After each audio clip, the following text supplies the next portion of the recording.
You've got your deer back to camp. It's hung up, or you've transported it home, and hopefully you've taken our advice and helped keep it cool, clean, and dry. If you've transported it home, hopefully you've wrapped it in an old blanket or an old sheet or some sort of tarp so that the inside of the deer and the meat isn't flavored with rubber and petroleum products from the highway, and it's hanging in a place where the meat will continue to cool out. Once the deer is hung like this, the carcass is hung up, the next question is, what do you do first? And I recommend the first thing you do is take one more step and clean out the inside of this body cavity.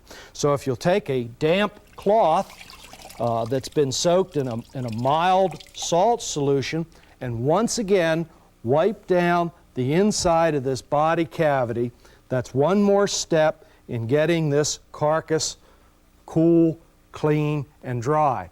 And this step is extremely important if you inadvertently made a shot that punctured the insides of the stomach or the intestines, or if in the process of butchering the deer you punctured some of the bowel contents.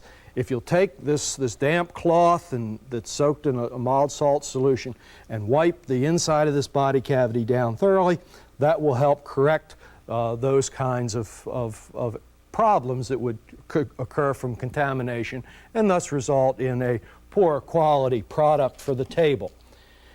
After you've done that, the next step is to remove these two muscles on the inside of the cavity of the deer. These are the tenderloin, often called the filet mignon, and no matter how old the deer is or how big the deer is, these are the best cuts of meat on the deer, always tender, always delicious, and you don't want to let these pieces of meat remain in the carcass while it's hanging. You want to get them out and perhaps have them for steak at camp, or get them out at home right away so that they can be preserved, frozen if you want, or perhaps have them for that very special treat the first day after you get a deer. So I'm going to remove one of these muscles, and we're going to talk then about how we'll butcher it. But all I'm doing here is cutting down alongside of the backbone and then against the base of the hip so that I get this excellent, excellent piece of meat removed intact, and so that I get it all.